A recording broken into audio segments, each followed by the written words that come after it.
সুপ্রিয় দর্শক, আসসালামু আলাইকুম। নির্বাচন যতই ঘনিয়ে আসছে, যদিও নির্বাচনের এখনো তফসিল ঘোষণা হয়নি, নির্বাচন ঠিক কবে নাগাদ হবে সেটার বিষয়ে এখনো সুস্পষ্ট কোনো বার্তা আসেনি। তবে নির্বাচন যে আগামী ডিসেম্বর বা ২০২৬ সালের মাঝামাঝির সময়ের মধ্যে হতে পারে, এটা মোটামুটি ফিক্সড। এর বাইরে আসলে যাচ্ছে না নির্বাচন। এর মধ্যে এই সময়টার মধ্যেই নির্বাচন হচ্ছে। তো নির্বাচন যতই ঘনিয়ে আসছে, অর্থাৎ আগামী ডিসেম্বর বা ২০২৬ সনের জুন যতই গনিয়ে আসছে, মানুষের মধ্যে নির্বাচন নিয়ে ততই আগ্রহ বাড়ছে। এই নির্বাচনে কে জয়লাভ করতে পারে, আওয়ামী লীগকে অংশগ্রহণ করতে দেওয়া হবে কিনা, যদি দেয় তারা কেমন ভোট পাবে, এই নিয়ে আসলে মানুষের মধ্যে কৌতূহলের শেষ নেই। আবার জামাত এবার এই পরিবর্তিত পরিস্থিতির মধ্যে নির্বাচনে কেমন ভোট পেতে পারে, যদিও তাদের মানে ঢাকঢোল বাজানো চলছেই, তারা মনে করছে তারা সরকার গঠনও করে ফেলতে পারে। আবার ছাত্রদের যে দলটি এসেছে তারাও মনে করছে যে তারা জয়লাভ করে ফেলতে পারে, তাদের আহ্বায়ক তো এরকম একটি কথা বলেও ফেললেন। তো সেই জায়গা থেকে এই নির্বাচন কেন্দ্রিক জরিপগুলো মানুষের কাছে আগ্রহের কিন্তু তুঙ্গে রয়েছে। এরকমই একটি জরিপ চালিয়েছেন ইনোভিশন। ইনভিশন এরকম একটা নাম, ইনোভিশন এরকম একটি নাম। তারা একটি জরিপ চালিয়েছে, একেবারে ফিজিক্যাল একটা জরিপ। এটা মানে অনলাইন ভিত্তিক, ওইরকম ইয়েস নো ভোটের মতো নয় আর কি। তারা একটা জরিপ চালিয়েছে, তাদের নমুনার সংখ্যা ১০,৬৯৬। জরিপের ফলটি আসলেই খুবই অবাক করা। এমন ফল আমার কাছে মনে হচ্ছে যে এটা তারা ডিজাইন করে নিয়েছে, বা এরকমই ফল চেয়েছে বিধায় তাদের ফলটি এরকম এসেছে। কারণ এই জরিপের সঙ্গে বাস্তবতার মিল রয়েছে কিনা সেটার বিচার আপনাদের হাতে দিয়ে দিলাম। আপনারা যখন রেজাল্টটি শুনবেন, বা পূর্বের যে বাংলাদেশের সংসদ নির্বাচনগুলো হয়েছে সেগুলোতে যে একটি নির্দিষ্ট দল কেমন ভোট পেয়েছে সেগুলোর উপর যখন মেলাবেন, তখন বুঝতে পারবেন যে আসলে এই জরিপটি আসলে বিশ্বাস করার কতটা যোগ্য। তো জরিপে আসলে ১০,৬৯৬ জনকে তারা নমুনা হিসাবে নিয়েছে। ১৯ ফেব্রুয়ারি থেকে ৩ মার্চ, ১৯ ফেব্রুয়ারি থেকে ৩ মার্চ, ওইখান দিয়ে ১০ দিন, এখান দিয়ে ৩ দিন, ১০ দিন ১৩ বা ১৩-১৪ দিন এরকম একটা সময় তারা জরিপ চালিয়েছে। নমুনার ভৌগোলিক অবস্থান দেশের ৮টি বিভাগ, সারা দেশের বিভিন্ন স্থানে নারী পুরুষ অনেকজন ছিল। তারপরে সবচেয়ে বেশি মানুষ ছিল ঢাকা বিভাগের, সবচেয়ে কম ছিল সিলেট এবং বরিশাল বিভাগের। বাকিদের এই ১৯, ২০, ১০, ১২ এরকম। তো এই প্রথমেই তাদের ইয়েটা ছিল এরকম। এখন নির্বাচন হলে কাকে ভোট দেবেন, এখানে সবচেয়ে ইন্টারেস্টিং বিষয় মানুষ যেটা ভাবে এখন, যে নির্বাচন হলে বিএনপি জয়লাভ করবে। এখানেও তাই হয়েছে। বিএনপি ৪১.৭% ভোট পেয়েছে, অর্থাৎ ৪১.৭% মানুষ, যে এই জরিপে অংশ নেওয়া মানুষ ৪১.৭% বিএনপির পক্ষে রায় দিয়েছে। তারা মনে করছে বিএনপি এই আগামী নির্বাচনে জয়লাভ করবে। এরপরে জামাত ইসলাম। জামাত ইসলাম ৩১.৬%, অর্থাৎ বিএনপি থেকে ১০% ভোট কম পাবে। আর আওয়ামী লীগ মাত্র ১৩.৯%, অর্থাৎ ১৪%, প্রায় ১৪%। ছাত্রদের নতুন রাজনৈতিক দল ৫.১%, ইসলামী আন্দোলন বাংলাদেশ ২.৬%, জাতীয় পার্টি ১%, গণ অধিকার পরিষদ ০.৫%, গণসংহতি আন্দোলন ০.২%, অন্যান্য ৩.৩%। আমি যে ইন্টারেস্টিং বিষয় কি, আওয়ামী লীগ মাত্র ১৩.৯%। পতন হয়েছে আওয়ামী লীগের। আওয়ামী লীগ গত ১৫ বছর ক্ষমতায় ছিল, নানান কিছু করেছে, তাদের বিরুদ্ধে নানান অভিযোগ রয়েছে। এই গণহত্যার দায় আওয়ামী লীগের উপর দেওয়া হচ্ছে। কোনো কোনো ক্ষেত্রে সেটা সঠিক হোক। একই সঙ্গে আওয়ামী লীগের সময় নানান ধরনের নির্যাতন, তারপরে দুর্নীতি, নানান কিছু তো হয়েছে। সেখানে আওয়ামী লীগের ভোট কমেছে, এটা একেবারেই নিশ্চিত। তবে এতটা কি কমেছে? আওয়ামী লীগ আগের দুটো নির্বাচনে কেমন ভোট পেয়েছে সেটা সেটা বা কত শতাংশ ভোট পেয়েছে সেটা দেখলেই আপনারা বুঝে যাবেন যে আওয়ামী লীগ আসলে এই জরিপটি আসলে কতটা একপাক্ষিক, কিংবা কতটা একটি দলকে সামনে নিয়ে আসার জন্য করা হয়েছে, সেটা এখান থেকে বোঝা যাবে। তো তাদের জরিপে রংপুর বিভাগে তারা বলছে নাকি জামাত জয়লাভ করবে, এবং রংপুর বিভাগে জামাতের জনপ্রিয়তা সবচেয়ে বেশি, ৪৪.৯%। রংপুর বিভাগে জামাত তো দূরে থাক, জাতীয় পার্টির সঙ্গে বিএনপিরও পেরে উঠতে কষ্ট হয়ে যাবে একবারে।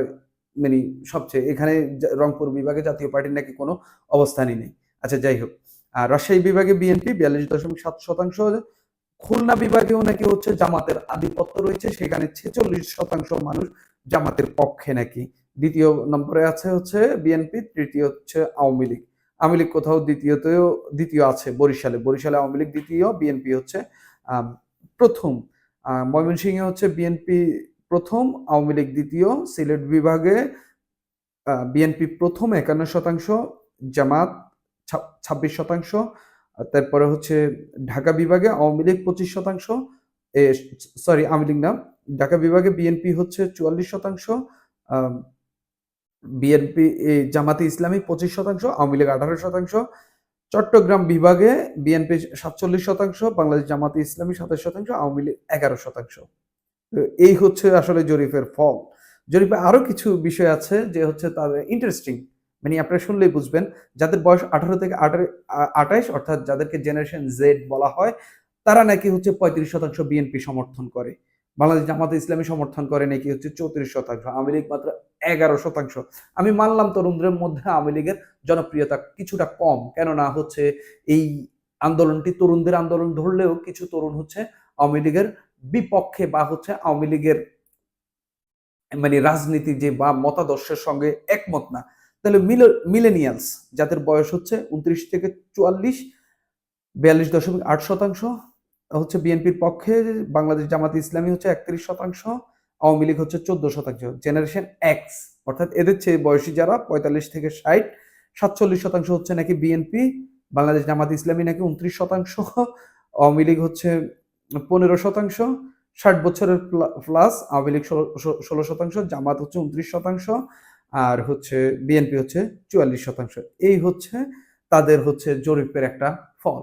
তো এটা জুলকারনাইন স্যার হচ্ছে তার ফেসবুকে হচ্ছে শেয়ার করেছেন আর কি এই জরিপের ফলটি। তা আমি একটু দেখে নিই হচ্ছে গত দুটি নির্বাচনে আসলে আওয়ামী লীগ কেমন ভোট পেয়েছে। সর্বশেষ মানে সিদ্ধ যে নির্বাচন, মানে আমি 2024, 18, 2014 এই নির্বাচনগুলোকে আমি মানে নির্বাচন হিসেবে ধরতেই রাজি না। এর আগে মানে নিরপেক্ষ সরকারের অধীনে যে নির্বাচনটি হয়েছে সর্বশেষ 2008 সালে, যেটা হচ্ছে নবম জাতীয় সংসদ নির্বাচন, সেই নবম জাতীয় সংসদ নির্বাচনে আওয়ামী লীগ ভোট পেয়েছিল কত শতাংশ? আওয়ামী লীগ ভোট পেয়েছিল 49% নবম জাতীয় সংসদ নির্বাচনে। সেই আওয়ামী লীগ নাকি এখন 13.9% চলে এসেছে, মানে অর্থাৎ তাদের 35% নাকি ভোট কমে গেছে। আচ্ছা, আওয়ামী লীগের তখন ভোট ছিল হচ্ছে 3,38,87,451। এটা হচ্ছে মানে 2008 সালের নির্বাচনে।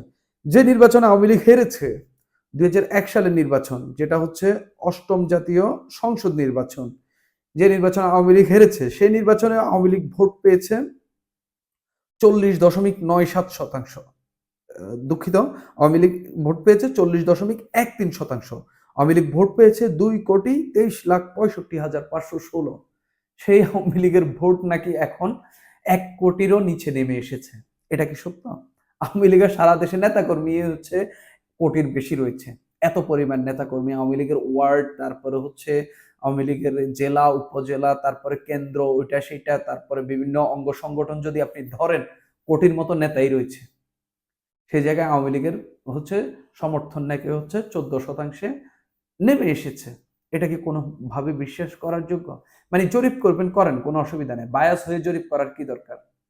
মানে একটা দলকে আপনি সামনে, বাংলাদেশে জামাতে ইসলামী জাতীয় পার্টির সঙ্গে ফাইট দেওয়ার মতো দল এখন পর্যন্ত আমি মনে করি এই যে জামাতের বা হচ্ছে শিবিরের যে এত পরিমাণ ঝাড়ি না, এত পরিমাণ মানে মানে তারা অমুক করে ফেলবে, তমুক করে ফেলবে। জাস্ট আগামী নির্বাচনে জামাতের সব ঝাড়ি শেষ হয়ে যাবে। আগামী নির্বাচনে এত কম পরিমাণ আসন, এত কম পরিমাণ ভোট পাবে। সর্বোচ্চ মানে আমি অবাক হব যদি 10টার বেশি আসন পায়, আর 20টার বেশি আসন পেলে আমার কাছে অন্তত তারা পাশ করে ফেলেছে। আমি অবাক হব 10টার বেশি আসন পেলে, আর 20টার বেশি আসন পাইলে তারা আমার কাছে পাশ। সেই জামাত নাকি আওয়ামী লীগের ঊর্ধ্বে উঠে গেছে। ধরেন জামাত 40টা আসন পাইল, কিন্তু আওয়ামী লীগ যদি নির্বাচনে থাকে, সেটাও কি আওয়ামী লীগের চেয়ে বেশি পাবে? বড় প্রশ্ন হয়ে থাকছে। জামাত কি এখন বাংলাদেশের দ্বিতীয় দল যদি আওয়ামী লীগ নির্বাচনে অংশগ্রহণ করে? কখনোই না, কোনোভাবেই না।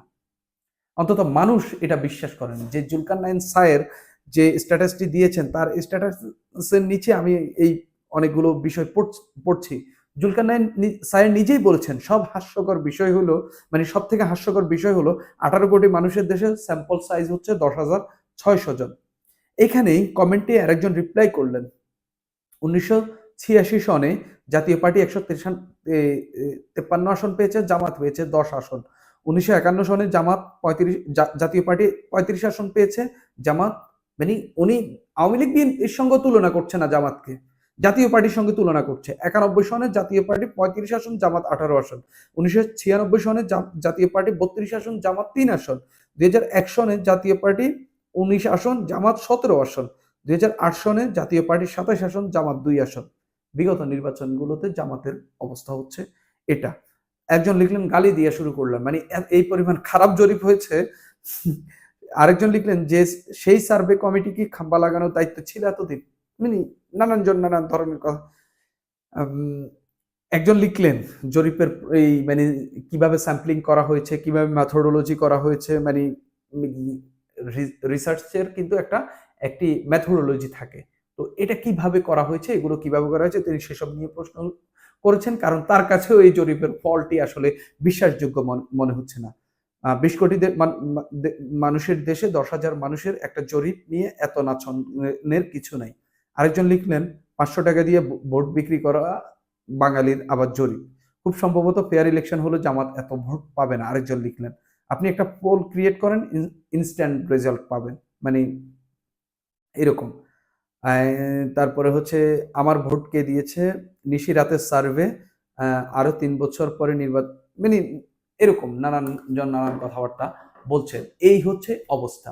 তো এই জরিপটি কি আপনাদের কাছেও বিশ্বাসযোগ্য কিনা? আমি অন্তত আমার একটা তুলনামূলক যে বিষয় যে হচ্ছে আওয়ামী লীগ আগে কেমন ভোট পেয়েছে, এখন জরিপে কি উঠেছে সেটা তুলে ধরার চেষ্টা করলাম। মানুষ যা বোঝার, যা মনে করে সেটা মনে করে নিবে। আপনাদের কি মনে হয় সেটা মন্তব্য করে জানাবেন। সুপ্রিয় দর্শক, আজ এই পর্যন্তই।